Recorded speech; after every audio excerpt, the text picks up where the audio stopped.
Madame Pénélope Vincent Sweet de France Nature Environnement. Bonjour tout le monde. Bon, je remercie les organisateurs de cette belle journée. Je suis très contente de voir autant de monde. Alors 2014, vous savez peut-être, a été nommée entre autres année contre le gaspillage alimentaire. Alors France Nature Environnement, c'est une fédération qui fédère à peu près 3000 associations de protection de la nature et de l'environnement sur tout le territoire de la France. Donc Environnement 93 fait partie de ce mouvement. L'idée c'est de fédérer, partager les expériences bonnes et mauvaises, porter la parole pour plaidoyer, sensibiliser. Voilà. Alors, moi je suis co-responsable du réseau prévention et gestion des déchets au niveau de France Nature Environnement, donc spécifiquement sur les déchets. Et au niveau de la prévention des déchets, on s'est concentré depuis quelques années sur le gaspillage alimentaire, une de nos actions phares. Alors, pour le gaspillage alimentaire, quelques chiffres. La FAO estime qu'en Europe, 95 kilos par an par personne est gaspillé.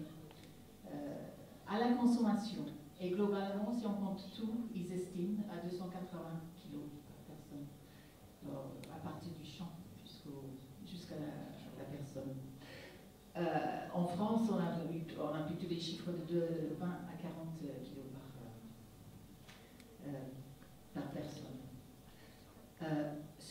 Donc, le coût du gaspillage alimentaire, évidemment, il y a beaucoup de coûts environnementaux au niveau de la production.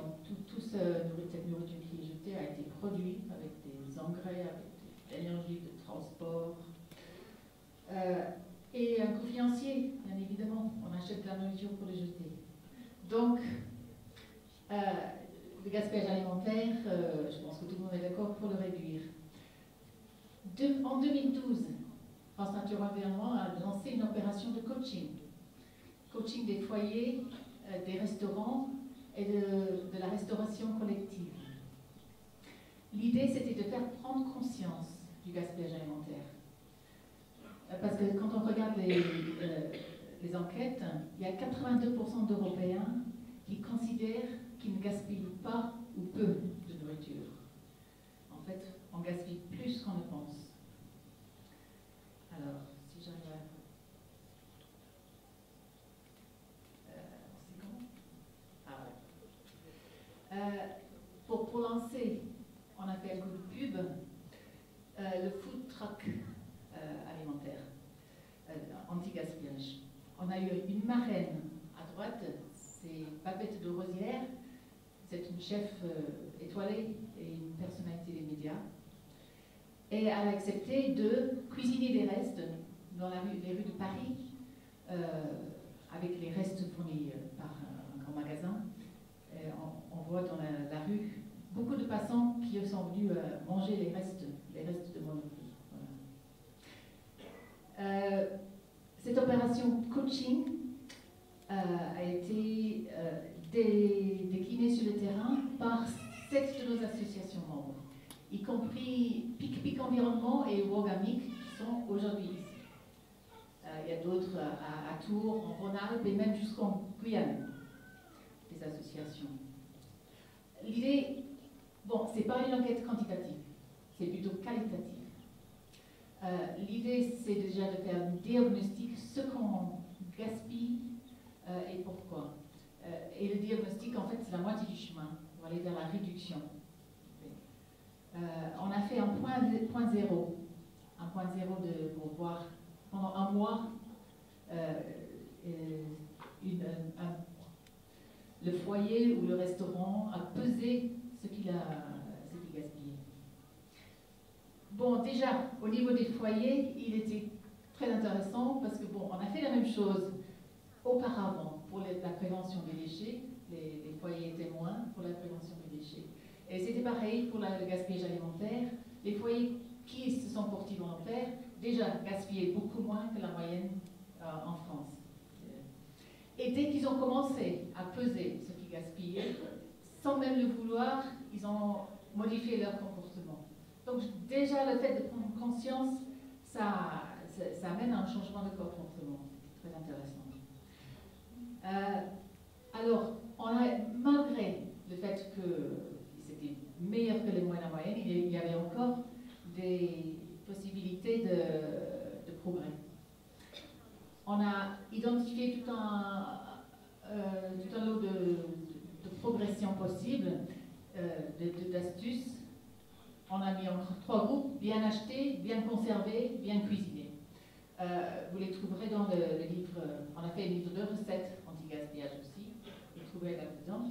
Je pense qu'il n'en reste plus. Vous pourrez le télécharger sur le site de France Nature Environnement. Voilà le site. Faut pas gâcher, ça serait. Au niveau des restaurants,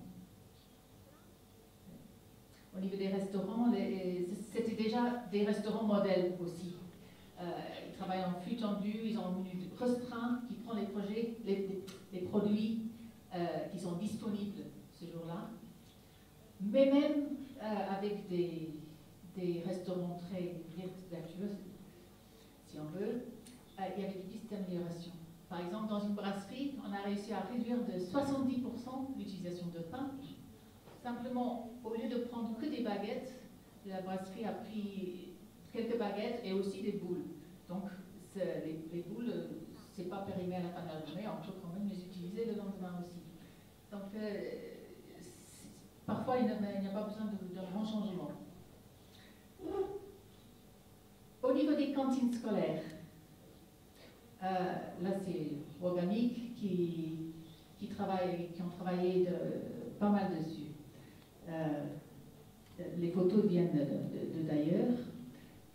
C'est pareil, on veut analyser la situation et sensibiliser les enfants et voir s'il y a un impact.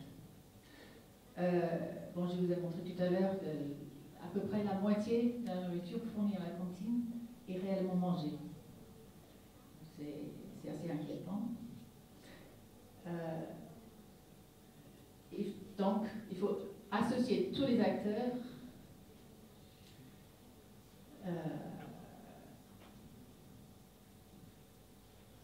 Si tu veux compléter, oui. Alors, juste pour compléter, ça c'est une action dans un restaurant, une cantine scolaire.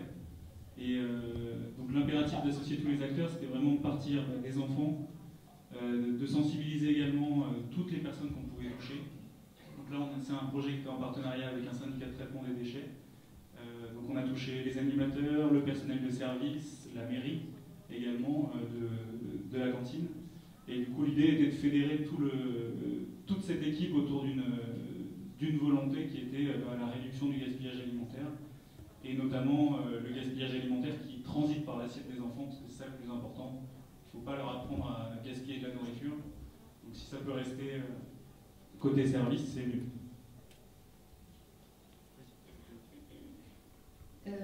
Voilà, donc les résultats sont très nets, très positifs. Vous voyez la réduction des déchets par élève, la réduction de pain de 19 kg jusqu'à 7 kg.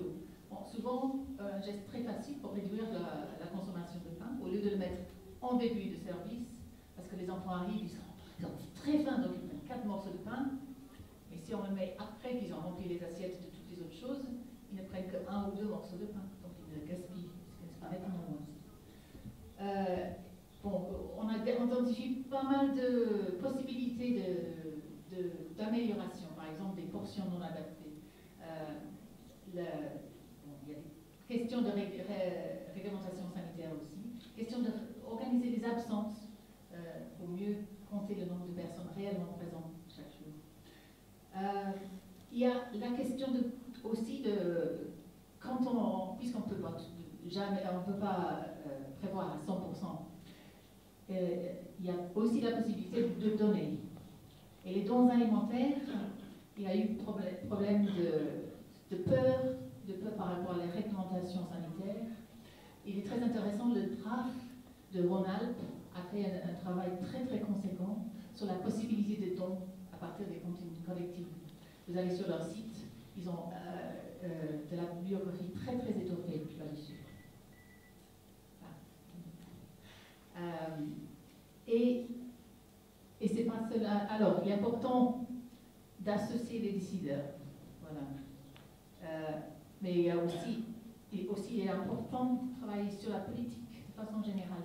Et juste une petite chose, mais pour nous qui en Vancouver, ça fait quelque temps qu'on soulève la question des dates limites de consommation et dates limites d'utilisation optimale.